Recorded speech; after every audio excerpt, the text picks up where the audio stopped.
Guys, welcome in. Sorry, I just got out of the shower. Welcome into yet another 2022 college football preseason rankings video, episode number 5, rankings reveal number 5, and I'm going with the University of Georgia as my number 5 overall team in my initial 2022 preseason poll. I'm sure a lot of people wondering, why is Georgia at number 5? They should be at least 3. They won the national title last year. Guys, we're going to get into everything. I actually think I'm being a little nice to Georgia, ranking them at number 5. And, this is a team I really just do not believe in when it comes to 2022.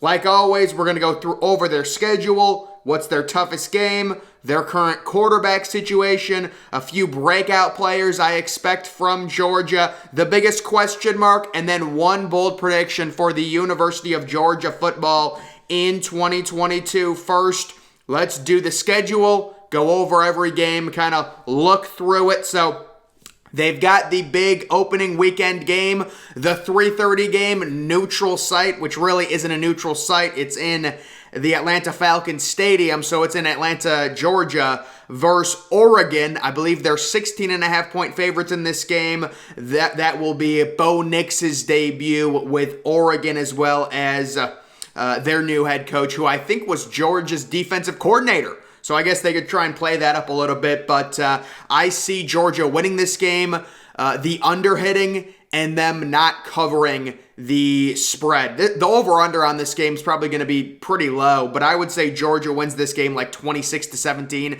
16.5-point spread is pretty tough to cover for their offense. Next, they've got Samford at home. That game will be at 4 o'clock. That will be their home opener on the SEC network. Should be a very easy 59-10 type win. Week 3, kind of an interesting one here at South Carolina. South Carolina, a sneaky talented team. They've got 2 ultra elite pass rushers, very talented pass rushers that were former 5-stars. And then, of course, we know about Spencer Rattler, the quarterback. That game on the road, noon start time, ESPN.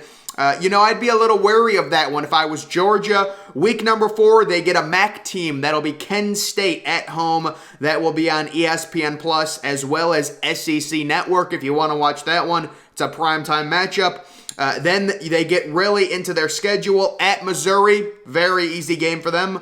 Missouri, they're always kind of 5-7, 4-8, whatever. Versus Auburn, I think they crush Auburn. I've said before, Auburn is a dumpster fire right now. They are. Versus Vanderbilt, so that's 3 straight, I would say, fairly easy games. This is your typical SEC West schedule. It's very manageable as long as you don't get a crazy crossover like at Alabama or at A&M. It's a very manageable schedule. They get the neutral site game versus Florida, which is going probably their most intriguing matchup. A lot of things up in the air about that Florida team. How good is Anthony Richardson? We really don't know. Of course, Florida has their huge Week 1 non-conference game at home in the Swamp against Utah.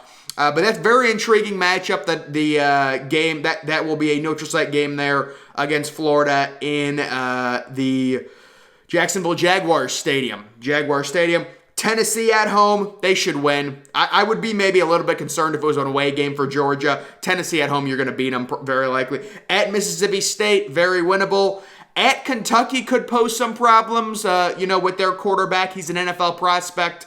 That could be, a hairy one. And then versus Georgia Tech in the rivalry, they get Georgia Tech at home. That will be a very easy win. So once again, just looking at the schedule, it's a very manageable schedule. I would say the 3 games I would be wary of: at South Carolina, Week 3, the neutral site game versus Florida. In the middle of the season, that'll be 3:30 on CBS. It always is every year. And then the at Kentucky game, the second to last game of the season. As for the times of these games, normally I try and guess the times. I think most of these games will be on ESPN. Probably, maybe the Kentucky game will be a CBS 3:30 game. But other than that, this is not the box office schedule here. Oregon week 1. Oregon should be preseason top 25. They'll market it as a top 25 matchup, I'm sure. But I don't think that's going to be a very competitive game. And normally those neutral site games flop. They're just not good football. It's normally low scoring. The defenses are ahead of the offenses because it's early in the season. And that's a 17-26 type win for Georgia. Low scoring, boring game. It is a 3:30 game. Of course, that opening weekend, we've got Ohio State, Notre Dame in Columbus. That'll be great. So that is their schedule. And then their toughest game, I would say, right now, I'm just going to go and say Florida. I think is possibly their toughest game. You're guessing at this point, but Anthony Richardson is a very interesting prospect. Also the game at Kentucky because it's on the road. But if you're a season ticket holder, I mean, they have no intriguing home matchups. This is a sad sky. I'm getting depressed just looking at this home schedule. The Oregon game, neutral site, versus Samford, versus Kent State, versus Auburn, versus Vandy, versus Tennessee. Oh my God. This is a rough schedule. I mean, I guess it's easy. You're going to win every home game, but good Lord, there is not a good matchup on the schedule. Moving on to the quarterback situation. So this is something I definitely want to talk about. Stetson Bennett is the returning starting quarterback. You can take a look at his numbers, 29 passing touchdowns, 7 interceptions, and finished 3rd overall in QBR, which is shocking to me. Didn't attempt a lot of passes. They were mainly, a running team, but he was extremely efficient when he threw the football, and I've got a lot of respect for Stetson Bennett, but the question with Stetson Bennett is, can he replicate that type of production? And guys, I'm going to be honest with you, and Georgia fans out there, there's zero chance he replicates this production. I actually think, I might come out here with my bold prediction, I think Brock Vandagriff, who was a 5-star quarterback recruit, the number 17 overall player, he's going to be going into his true sophomore season. I think he will be starting by midseason. I just do not believe in Stetson Bennett at all. He's a game manager at best. Kirby Smart will realize this Vandagriff kid is the future. Let's get him some game action. Let's get him some reps. That's a major concern for me. It's this idea, and then of course Georgia fans are going to say, you doubted him, you kept doubting him, all he does is prove you wrong, he wins the national title. I get it, that's great, but we have to remember with Georgia, they lost 5 defensive first-round picks to the NFL draft. Part of the reason I'm ranking them number 5th overall is because I've got so much respect for the talent that they have on their roster. They're so talented. They're one of the most talented rosters. The recruiting, it's consistently top 2 or top 3.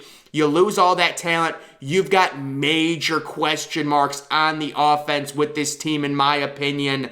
A few breakout players we're going to get to right now. An interesting guy that transferred, and I don't know the current status of this kid, Eric Gilbert. This kid, fun fact, the highest ranked tight end in recruiting history.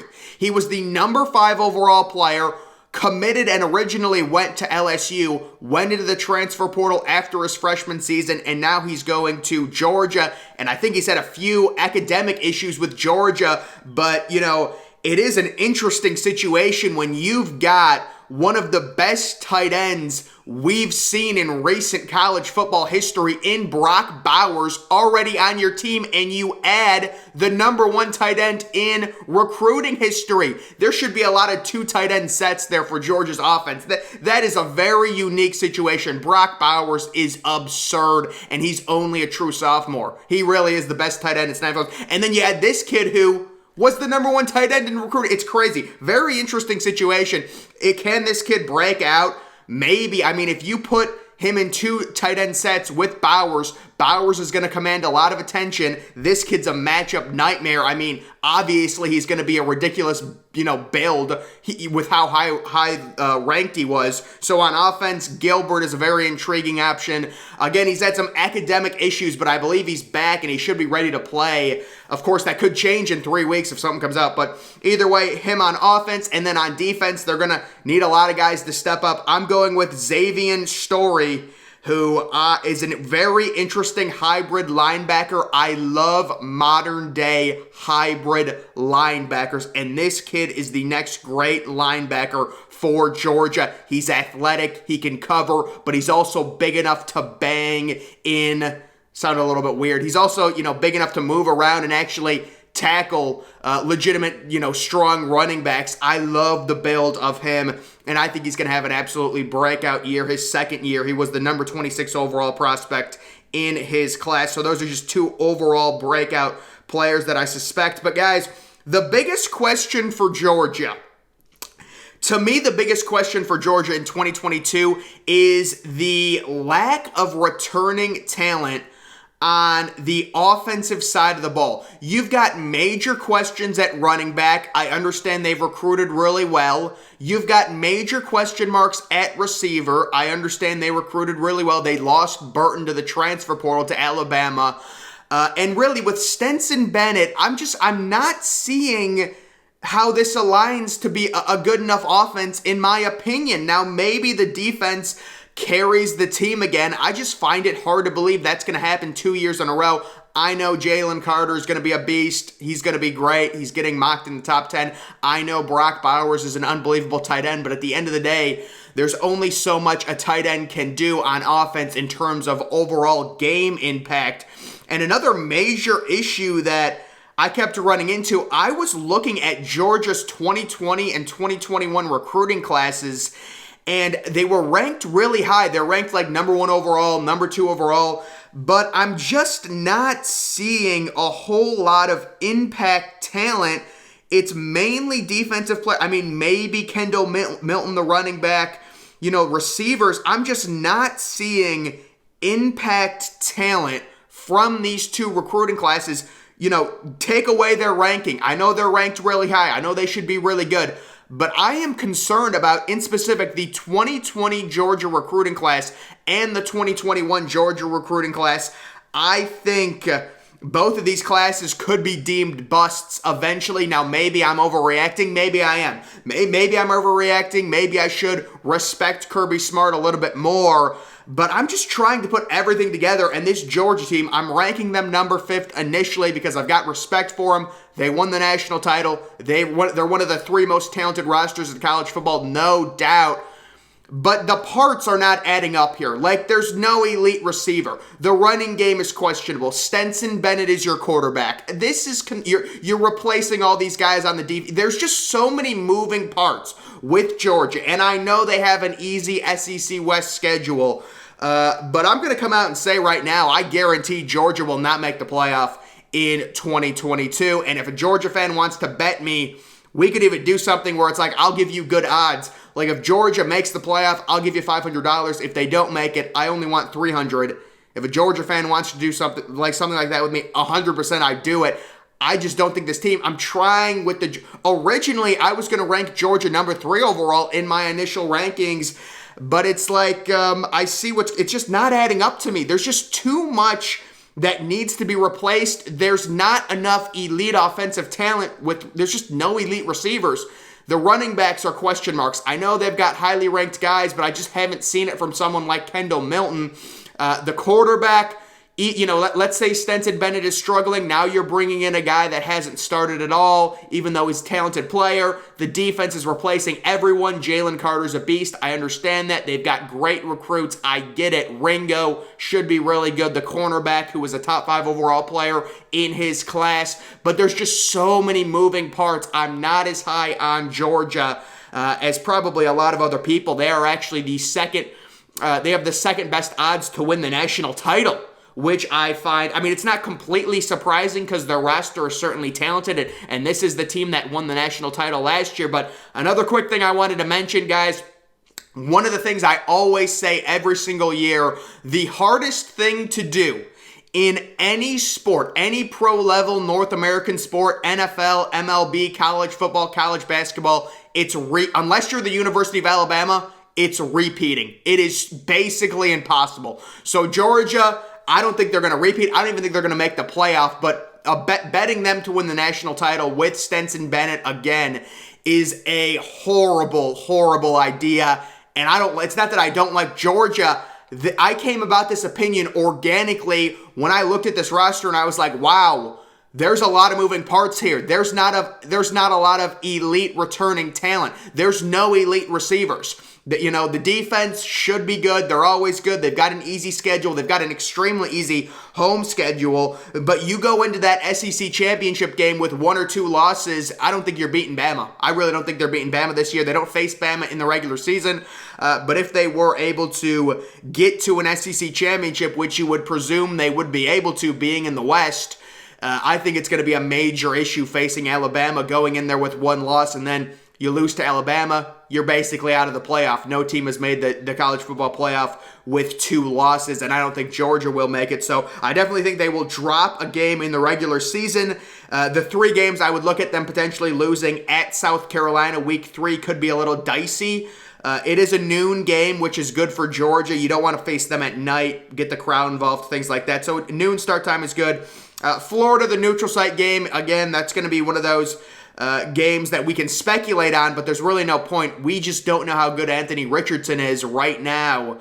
And if he turns out to be a Heisman contender like people are saying he could be, that's an extremely tough game. It's a neutral site game in Jacksonville. And then the other game, the second to last game of the regular season, Kentucky, should be decent. But overall, it's a very manageable schedule.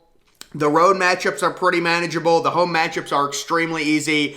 But yeah, guys, I came to this opinion, and I guarantee you, I mean, Georgia's not making the playoff next year. It is what it is. And if anyone wants to bet me, that's completely fine. I would love to do something like that. I was originally going to rank Georgia 3rd, but I just couldn't do it due to their talent, due to the respect I have for them. I'm still ranking them 5th. We're still going to do it. And when the AP poll ranks them 3rd, I will have no issues with it. I have no issues with giving a program the respect they deserve after winning a national title, which Georgia did. And even if Georgia has a down year this year, like I expect, their fan base should be completely fine, completely happy. They broke their title streak, their title drought last year.